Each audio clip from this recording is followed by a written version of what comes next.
Hello friends, എല്ലാവർക്കും നമസ്കാരം. നിങ്ങളേവരും കാത്തിരിക്കുന്ന നയനയുടെയും ആദർശിൻ്റെയും ഇന്നത്തെ വിശേഷത്തിലേക്ക് എല്ലാ കൂട്ടുകാർക്കും സ്വാഗതം. എല്ലാവർക്കും നല്ലൊരു ദിവസം ആശംസിച്ചുകൊണ്ട് തന്നെ നമുക്കിന്നത്തെ സൂപ്പർ ഹിറ്റ് വിശേഷത്തിലേക്ക് കടക്കാം അല്ലേ. അങ്ങനെ തുടങ്ങുമ്പോൾ തന്നെ കാണിക്കുന്നത് നമ്മുടെ നന്ദുവിനെയും കനകദുർഗേനെയും ഗോവിന്ദനെയാണ്. അങ്ങനെ നന്ദുവിനെ വല്ലാണ്ടൊക്കെ അങ്ങ് അടിച്ചു. അത് കണ്ടിട്ട് ആ ഒരു ഫോട്ടോയും ആ ഫോട്ടോയുടെ പുറകിൽ എഴുതിയേക്കുന്നതൊക്കെ കണ്ടിട്ട് കനകദുർഗയ്ക്ക് സഹിച്ചില്ല. ഒരിക്കലും ഇനി അനന്തപുരി തറവാട്ടിലേക്ക് ഒരു മകളെയും കൂടെ പറഞ്ഞു വിടാനുള്ള ആ ഒരു എന്താ പറയുക പ്രാപ്തി നമ്മുടെ കനകദുർഗയ്ക്ക് ഇല്ലെന്ന് പറയാം. കാരണം അത്രമാത്രം അനുഭവിക്കുന്നുണ്ട് അവിടെ നയനയും നമ്മുടെ നവ്യയും എന്നൊക്കെ അറിയാം. അതുകൊണ്ട് തന്നെ അത് താങ്ങാവുന്നതിലും അപ്പുറമായിരുന്നു. അങ്ങനെ അടിയൊക്കെ കഴിഞ്ഞു. അടിയൊക്കെ കൊടുത്തു കഴിഞ്ഞപ്പോഴത്തേക്കും ഗോവിന്ദ വന്നു. പക്ഷേ ഗോവിന്ദനോട് കാര്യങ്ങളൊന്നും തുറന്നു പറഞ്ഞില്ല. ഇവളുടെ വിവാഹം എത്രയും പെട്ടെന്ന് നടത്തണം, എങ്ങനെയെങ്കിലും എത്രയും പെട്ടെന്ന് ഇവളെ പോറ്റാവുന്ന കഴിവുള്ളൊരു ചെറുക്കൻ അത് മാത്രം മതി. അല്ലെങ്കിൽ പദവിയോ പത്രാസോ കോടീശ്വരന്മാരെയോ ഒന്നും നോക്കേണ്ട കാര്യമില്ല. ഇവളെ പോറ്റാൻ കഴിവുള്ള ഒരു ചെറുക്കനെ കണ്ടുപിടിച്ച് ഇവളുടെ വിവാഹം ഉടനെ തന്നെ നടത്തണം എന്ന ഒരു തീരുമാനമാണ് നമ്മുടെ കനകദുർഗ എടുക്കുന്നത്. അപ്പോൾ ഇത് കേട്ട് കഴിഞ്ഞപ്പോഴത്തേക്ക് ഇവളുടെ സ്വഭാവം എന്താ ഇത്ര പെട്ടെന്ന് ഇങ്ങനെ ആയതെന്ന് നമ്മുടെ ഗോവിന്ദൻ ചിന്തിക്കുന്നുണ്ട്. പക്ഷേ ഗോവിന്ദനോട് പറഞ്ഞില്ല. ഒരച്ഛനും താങ്ങാൻ കഴിയില്ല. ഇത് കേട്ട് കഴിഞ്ഞിട്ടുണ്ടെങ്കിൽ ഗോവിന്ദന് മനസ്സിന് ചിലപ്പോൾ അത് അംഗീകരിക്കാനോ താങ്ങാനോ കഴിഞ്ഞെന്ന് വരില്ല. അപ്പോൾ അങ്ങനെയാണ് കാണിക്കുന്നത്. പിന്നെ ഇതിന് ശേഷം കാണിക്കുന്ന സീൻ എന്ന് പറഞ്ഞിട്ടുണ്ടെങ്കിൽ നമ്മുടെ ആദർശം നയനയും തന്നെയാണ്. അങ്ങനെ നമ്മുടെ ആദർശിൻ്റെ മുമ്പിൽ ചെന്നിട്ട് നയന കാര്യങ്ങളൊക്കെ പറയാം. എനിക്ക് നിങ്ങളുടെ അനിയൻ്റെ കാര്യമാണ് പറയാനുള്ളത് എന്ന് പറഞ്ഞപ്പോഴത്തേക്കും വേണ്ട, നീ പറഞ്ഞു വരുന്നത് എന്താണെന്ന് എനിക്ക് മനസ്സിലായി, അതൊരിക്കലും നടക്കാൻ പോകുന്നില്ല. കാരണം മുത്തശ്ശൻ്റെ തീരുമാനം, മുത്തശ്ശനാണ് വാക്ക് കൊടുത്തത്. അവിടെ മുത്തശ്ശനാണ് തരം താഴാൻ പോകുന്നത് ഈ വിവാഹം നടന്നില്ല എങ്കിൽ. അതുകൊണ്ട് തന്നെ ഇവിടെ വേറെ ആരുടെയും ഇതിന് പ്രസക്തിയില്ല. ആഗ്രഹത്തിനോ അല്ലെങ്കിൽ ആരുടെയെങ്കിലും അഭിപ്രായത്തിനോ ഒന്നും പ്രസക്തിയില്ല. ഇവിടെ മുത്തശ്ശൻ പറയുന്നതാണ് ലാസ്റ്റ് തീരുമാനം. അവന് വിവാഹം കഴിക്കാൻ പോകുന്ന അനാമികേനെ തന്നെയാണ്. അതിൽ നിന്ന് മാറ്റമില്ല. നീ ഇനിയിപ്പോൾ എത്രയൊക്കെ പറഞ്ഞാലും അത് മാറ്റാൻ ഞാൻ ശ്രമിക്കില്ല. അതുമല്ല, നിനക്കൊരു ധാരണയുണ്ട്, നിന്നെക്കാളും ഉയർന്ന, അതായത് നിൻ്റെ കുടുംബത്തിനേക്കാളും നല്ലൊരു വീട്ടിൽ നിന്നാണല്ലോ ഒരു പെണ്ണ് കയറി വരുന്നത്. അപ്പം നിൻ്റെ സ്ഥാനം ഇവിടെ നഷ്ടപ്പെടാം എന്നൊക്കെ നിനക്ക് തോന്നും, എല്ലാവരും പറയുന്നത് പോലെ തന്നെ എന്ന് പറഞ്ഞപ്പോഴത്തേക്ക് നയനെ പറഞ്ഞു, ആദർശേട്ടൻ എന്നെ നന്നായിട്ട് മനസ്സിലാക്കി കഴിഞ്ഞിരിക്കുന്നു. അതുകൊണ്ടാണ് ആദർശേട്ടൻ ഇങ്ങനെയൊക്കെ പറയുന്നത്. ഇത്രയും നാളായിട്ട് ഞാൻ നിങ്ങളുടെ കൂടെ കൂടി, എന്നിട്ട് ഒന്നും മനസ്സിലായില്ലല്ലോ. ഇതുവരെ എൻ്റെ മനസ്സിൽ എന്താണെന്ന് പോലും അറിയാനുള്ള ആ ഒരു ഇത് നിങ്ങളുടെ മനസ്സിനില്ലല്ലോ. ഇതിന് എന്തർത്ഥമാണ് നമ്മൾ തമ്മിൽ ജീവിക്കുന്നതിന് എന്ന് ചോദിച്ചപ്പോഴത്തേക്കും ജീവിക്കണം എന്ന് പറഞ്ഞു. നമ്മൾ തമ്മിൽ ജീവിക്കേണ്ട ഒരു കാര്യമില്ല എന്നൊക്കെ പറഞ്ഞു. അതുമല്ല, മുത്തശ്ശൻ്റെ തീരുമാനത്തിൽ നിന്ന് ഞാൻ മാറില്ല എന്നൊക്കെ പറഞ്ഞു കേട്ടോ. അപ്പോൾ ഇത് വീണ്ടും ആവർത്തിച്ച് നയനയ്ക്ക് പറയേണ്ട കാര്യമില്ലായിരുന്നു. അങ്ങനെ ഏതെങ്കിലും നയന മാറിപ്പോയി കഴിഞ്ഞപ്പോഴേക്കും അവിടെ നമ്മുടെ അനി വരികയാണ്. അപ്പോൾ അനി വന്നു കഴിഞ്ഞ് നയനയോട് പറഞ്ഞു, ഇങ്ങനെ അനി ഭയങ്കരമായിട്ട് വിഷമിച്ച് നിൽക്കുകയാണ് കേട്ടോ. അപ്പം നയനെ അങ്ങോട്ടേക്ക് ചെന്നിട്ട് എന്ത് പറ്റി, നിൻ്റെ മനസ്സിൽ എന്താടാന്ന് ചോദിക്കുമ്പോഴത്തേക്കും അതേ അടുത്തേക്ക് അറിയാലോ എൻ്റെ മനസ്സിൽ എന്താണെന്ന്. എൻ്റെ മനസ്സാകെ പാടെ വിഷമിച്ചിരിക്കുകയാണ്. എനിക്കറിയില്ല എനിക്ക് എന്ത് തീരുമാനം എടുക്കണമെന്ന്. എല്ലാവരും എന്നെക്കൊണ്ട് ഓരോന്ന് ചെയ്യിപ്പിക്കുക. എൻ്റെ മനസ്സിന് ഇഷ്ടമില്ലാത്ത കാര്യങ്ങളൊക്കെ എല്ലാവരും എന്നെക്കൊണ്ട് ചെയ്യിപ്പിക്കുന്നത്. ഞാൻ എൻ്റെ ഭാവി തന്നെ ഞാൻ എല്ലാവർക്കും വേണ്ടി മാറ്റി വെച്ചിരിക്കുക. എനിക്ക് എന്ത് ചെയ്യണമെന്ന് എനിക്കറിയില്ല. എനിക്കൊരിക്കലും അംഗീകരിക്കാൻ പറ്റില്ല അവളെ എനിക്ക് ഭാര്യയായിട്ട് അംഗീകരിക്കാൻ പറ്റുമെന്ന് തോന്നുന്നില്ല അനാമികേനെ എന്ന് പറഞ്ഞപ്പോൾ, നീ എന്താ ഈ പറയുന്നത്? നീ തന്നെയല്ലേ എല്ലാത്തിനും കാരണം. നീ തന്നെയാണ് അവളെ ഇഷ്ടപ്പെട്ടതും അവളെ ഇവിടെ പരിചയപ്പെടുത്തിയതും. നീയല്ലേ എല്ലാത്തിനും കാരണം. ഇനിയിപ്പം അനാമികയുടെ കാര്യം പറഞ്ഞിട്ട് ഒരു കാര്യമില്ല. ഞാൻ നിൻ്റെ ഏട്ടനോട് സംസാരിച്ചു. നിൻ്റെ ഏട്ടൻ പറയുന്നത് അതിൽ നിന്ന് യാതൊരു മാറ്റമില്ലെന്ന് തന്നെയാണ്. പിന്നെ എന്തിനാ മോനെ നീ വീണ്ടും ഓരോ ആഗ്രഹങ്ങളൊക്കെ മനസ്സിൽ കൊണ്ടു നടക്കുന്നത്? അതല്ല നയനേച്ചി, ഞാൻ പറഞ്ഞില്ലേ, ആ പെൺകുട്ടീനെ എനിക്ക് മറക്കാൻ പറ്റുന്നില്ല. അല്ല പിന്നെ എന്തിനായിരുന്നു നീ അനാമികയുടെ പുറകെ പോയത്? ഒരിക്കലും ഞാൻ അനാമികയുടെ പുറകെ പോയിട്ടില്ല. എനിക്കൊരു ആരാധിക ഉണ്ടായി എന്നൊക്കെ പറഞ്ഞപ്പോഴേക്കും അത് കാണാനൊന്ന് ആഗ്രഹിച്ചു അവളെ. അങ്ങനെയല്ലാതെ എനിക്കൊരു ഇഷ്ടം അങ്ങനെ തോന്നിയിട്ടില്ല.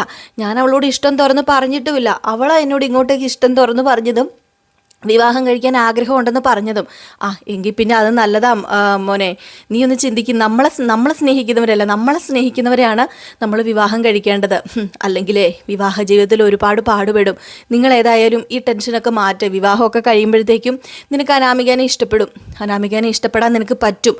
ഏതായാലും ആ പെണ്ണ്, മറുവശത്ത് നിൽക്കുന്ന ആ പെണ്ണിന് ഇതൊന്നും അറിയില്ലല്ലോ എന്ന് പറയുമ്പോൾ അവൾക്കറിയാം, അവൾക്കെല്ലാം അറിയാം.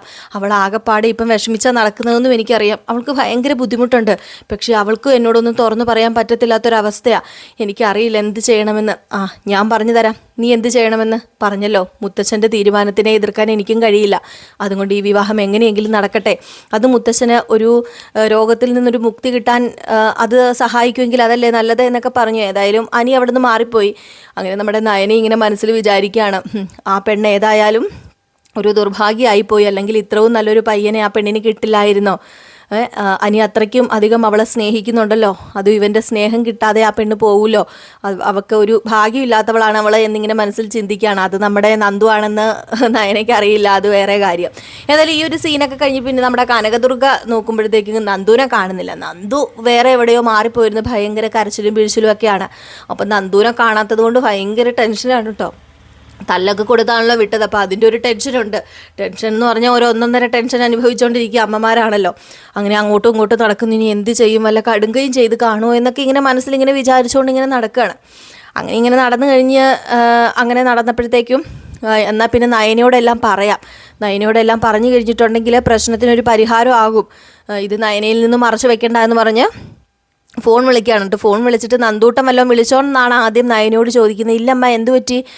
അത് പിന്നെ നന്ദൂട്ടനെ കാണുന്നില്ലല്ലോ. കാണുന്നില്ലെന്നോ? അതെ, നന്ദൂട്ടൻ രാവിലെ ഇവിടുന്ന് പോയതാ. അവൾ ഇതുവരെ വന്നിട്ടില്ല ഇങ്ങോട്ടേക്ക്. അമ്മ, അവൾ അവിടെ നിന്ന് ഇറങ്ങി പോയിട്ടുണ്ടെങ്കിൽ അറിയാലോ, അവൾ കൂട്ടുകാരുടെ കൂടെ കറങ്ങി ചുറ്റിയടിച്ച് നടക്കുമായിരിക്കും. അവളുടെ സ്വഭാവമല്ലേ അത്. പിന്നെ അമ്മ എന്തിനാ ടെൻഷൻ അടിക്കുന്നത്? അതല്ല മോളെ. അല്ല, അമ്മയ്ക്ക് എന്തെങ്കിലും വേറെ എന്നോട് പറയാനുണ്ടോ എന്ന് ചോദിച്ചതും നമ്മുടെ നന്ദൂട്ടൻ കയറി വന്നു. നന്ദൂട്ടനെ കണ്ട ഉടനെ കനകദുർഗ, അയ്യോ നന്ദു വന്നു കേട്ടോ മോളെ, ഞാൻ വെക്കുക എന്ന് പറഞ്ഞ് ഫോൺ കട്ട് ചെയ്തു. ഏതായാലും നയനോട് കാര്യങ്ങളൊന്നും പറഞ്ഞില്ല കേട്ടോ. അങ്ങനെ നന്ദൂട്ടനോട് ചോദിച്ചു, എന്താ മോളെ നീ ഇങ്ങനെ ഒരു വാക്കും പറയാതെ പോയത്? ഈ അമ്മ പേടിച്ചു പോയില്ലെന്ന് പറഞ്ഞപ്പോഴത്തേക്കും, അമ്മ എന്നോട് ക്ഷമിക്കമ്മേ, എനിക്കൊരു അബദ്ധം പറ്റിപ്പോയി. ഞാൻ പറഞ്ഞല്ലോ, ഒരിക്കലും ഞാൻ പ്രതീക്ഷിച്ചതല്ല ഇങ്ങനെയൊന്നും ഉണ്ടാകുമെന്ന്. പക്ഷേ ഏതോ ഒരു സന്ദർഭത്തിൽ എനിക്ക് ചെറുതായിട്ട് എൻ്റെ മനസ്സൊന്ന് പിഴച്ചു പോയി. എൻ്റെ മനസ്സിൽ എവിടെയോ അനി കയറി പറ്റി. അതെങ്ങനെയാണെന്നൊന്നും എനിക്കറിയില്ല. പക്ഷേ ഞാൻ ഈ ഒരു ഇഷ്ടം ആരോടും തുറന്നു പറഞ്ഞിട്ടൊന്നുമില്ല. അതും ഈ ഒരു ഇഷ്ടം ഞാൻ നടത്താനും പോകുന്നില്ല. എൻ്റെ അച്ഛൻ്റെയും അമ്മയുടെയും ആഗ്രഹപ്രകാരമല്ലാതെ ഞാൻ ഒരിക്കലും ഒന്നും ചെയ്യില്ല. എൻ്റെ ചേച്ചിമാർക്ക് എന്തെങ്കിലും ദോഷം വരുന്ന രീതിയിലും ഞാൻ ചെയ്യില്ല. അതമ്മയ്ക്ക് അറിയാലോ എന്ന് പറഞ്ഞപ്പോഴത്തേക്കും നമ്മുടെ കനകദുർഗ നന്ദുവിനെ കെട്ടിപ്പിടിച്ചിട്ട് കരയാണ്.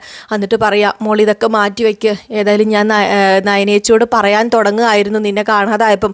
അയ്യോ, ഇതൊരിക്കലും നയനേച്ചി അറിയരുത്. നയനേച്ചി അറിഞ്ഞു കഴിഞ്ഞാൽ നയനേച്ചിക്ക് വിഷമം സഹിക്കാൻ കഴിയില്ല. അതുകൊണ്ട് ഒരിക്കലും ഇത് അറിയാൻ പാടില്ല. നയനേച്ചിയോട് ഇത് പറയരുത്. അനിക്ക് പറ്റൊരു ബന്ധമാണല്ലോ ഇപ്പം വന്നിരിക്കുന്നത്. ആ വിവാഹം നടക്കട്ടെ. അത് കഴിയുമ്പോൾ പതുക്കെ ഞാനെല്ലാം മറന്നോളൂ അമ്മേ എന്നൊക്കെ പറയുകയാണ്. അങ്ങനെ നന്ദൂട്ട റൂമിനകത്തേക്ക് കയറി പോകുന്നു. കനകദുർഗി ഇങ്ങനെ നിൽക്കുകയാണ് കേട്ടോ. ഇതേ സമയം ആയിക്കോട്ടെ, നമ്മുടെ നയനയുടെയും ആദർശിൻ്റെയും ഒരു രംഗമാണ് പിന്നെയും കാണിക്കുന്നത്. അങ്ങനെ നയനയും ആദർശം സംസാരിച്ചുകൊണ്ടിരിക്കുന്നതിൻ്റെ ഇടയിൽ നയന എന്തു പറഞ്ഞാലും അത് കുറ്റമായിട്ട് മാറുകയാണ്. കാരണം നയന പറയുന്നതെല്ലാം ഇഷ്ടമില്ലാത്ത അച്ചി തൊട്ടതെല്ലാം കുറ്റം എന്ന് പറയുന്നത് പോലെ നയന പറയുന്നതിനോടൊന്നും അംഗീകരിക്കാനോ ഒരിക്കലും നമ്മുടെ ആദർശിന് കഴിയുന്നില്ല. അപ്പോൾ ഓരോ കാര്യങ്ങൾ ഇങ്ങനെ പറയുമ്പോഴേക്കും അത് മാറ്റി വിടുന്നത് കണ്ടിട്ട് നമ്മുടെ നയന പറഞ്ഞു, എന്തിനാണ് ഇങ്ങനെ എന്നെ ഇഷ്ടമല്ലെന്നും പറഞ്ഞ് എൻ്റെ ഒരു അഭിപ്രായം സ്വീകരിക്കാൻ നിങ്ങൾക്ക് എന്താ കഴിയാത്തതെന്ന് ചോദിക്കുമ്പോൾ, നിൻ്റെ അഭിപ്രായം ഞാൻ എന്തിനു അംഗീകരിക്കണം, ഞാൻ എന്തിനു മാനിക്കണം? മാനമുള്ളവരുടെ അഭിപ്രായം മാനിച്ചാൽ പോരെ എന്ന് പറയുമ്പം, എനിക്ക് മാനമില്ലല്ലേ? നിനക്ക് മാനമില്ല. നീ കള്ളത്തരങ്ങൾ ഓരോന്നായിട്ട് ഇങ്ങനെ ചെയ്യുന്ന നിനക്ക് എവിടെ നിന്നാണ് മാനം? നീ എൻ്റെ ജീവിതത്തിലേക്ക് കയറി വന്നത് ഒരു കള്ളത്തരത്തിലൂടെ, എന്നിട്ട് ഇവിടെ വന്ന് ചെയ്യുന്നതോ അതിലും വലിയ കള്ളത്തരം. നീ എല്ലാവരെയും കണ്ണടപ്പിച്ച് നിന്നെ സ്നേഹിപ്പിക്കാൻ നോക്കി. എന്നിട്ട് എന്താ പറ്റിയത്? മുത്തശ്ശൻ നിന്നെ തിരിച്ചറിയുന്ന ഒരു ദിവസം വരും, അന്ന് നിന്നെ ഇവിടെ നിന്ന് ഇറക്കി വിടും. അതിനുവേണ്ടി ഞാൻ കാത്തിരിക്കുന്നത് എന്നൊക്കെ ഇങ്ങനെ ആദർശ് പറഞ്ഞപ്പോഴത്തേക്കും, ചങ്കിൽ കുത്തുന്ന വർത്താനം ഇങ്ങനെ പറയുന്നത് എന്തിനാ? ഇതിലും ഭേദം എന്നെ അങ്ങ് കൊല്ലുന്നതല്ലേ നല്ലത്. ചിലപ്പോൾ എനിക്ക് മരിക്കാനൊക്കെ തോന്നാറുണ്ട്. എങ്കിൽ പിന്നെ നിനക്ക് പോയി മരിച്ചൂടെ എന്നിങ്ങനെ ചോദിച്ചു. ഇത് കേട്ടതും അത് നയനയ്ക്ക് ഒട്ടും സഹിക്കാൻ കഴിഞ്ഞില്ല കേട്ടോ. നയനെ അത് കേട്ട ഉടനെ തന്നെ, മരിക്കാനല്ലേ? എനിക്ക് മരിക്കാൻ സത്യം പറഞ്ഞാൽ പേടിയൊന്നുമില്ല. പക്ഷേ ഞാൻ മരിച്ചു കഴിഞ്ഞാലേ ഒത്തിരി പേര് അനാഥമാകും, ഒത്തിരി പേര് വിഷമിക്കും. എൻ്റെ അമ്മ, അച്ഛൻ, അതിലൊക്കെ ഉപരി മുത്തശ്ശൻ. ഞാനിപ്പം മരിച്ചിട്ടുണ്ടേലേ മുത്തശ്ശൻ്റെ അവസ്ഥ അറിയാലോ. മുത്തശ്ശനത് താങ്ങാൻ സാധിക്കില്ല. അതുകൊണ്ട് ഒരിക്കലും മുത്തശ്ശന് വേദന ഉണ്ടാക്കുന്ന ഒരു കാര്യവും ഞാൻ ചെയ്യില്ല. എനിക്ക് മുത്തശ്ശനാ വലുത്. മുത്തശ്ശനാ എൻ്റെ ജീവിതം ഇത്രവാക്കി തീർത്തത്. മുത്തശ്ശനുള്ളത് കൊണ്ട് മാത്രമാണ് ഞാൻ ഈ വീട്ടിൽ പിടിച്ചു നിൽക്കുന്നത്.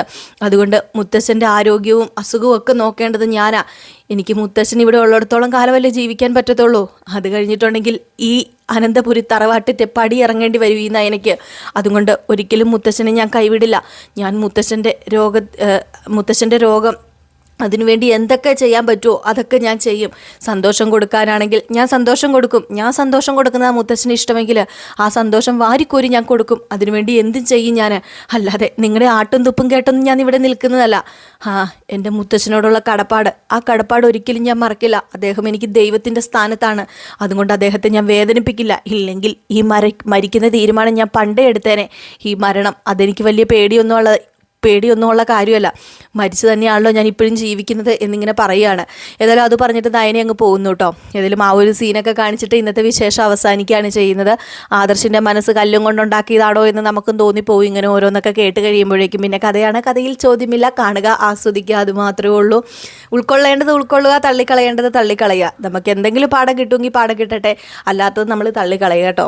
കാരണം കഥ തന്നെയാണ്. അപ്പോൾ കഥ നമുക്ക് ആസ്വദിക്കുക, നമുക്ക് ആവശ്യമുള്ളത് മാത്രം എടുത്തിട്ട് ബാക്കിയല്ല നമ്മൾ തള്ളിക്കളയുക. അപ്പോൾ എല്ലാവർക്കും വീണ്ടും നല്ലൊരു ദിവസമൊക്കെ ആശംസിച്ചുകൊണ്ട് നിർത്തുന്നു. എല്ലായിടത്തും മഴയൊക്കെ ഉണ്ടോന്നേ.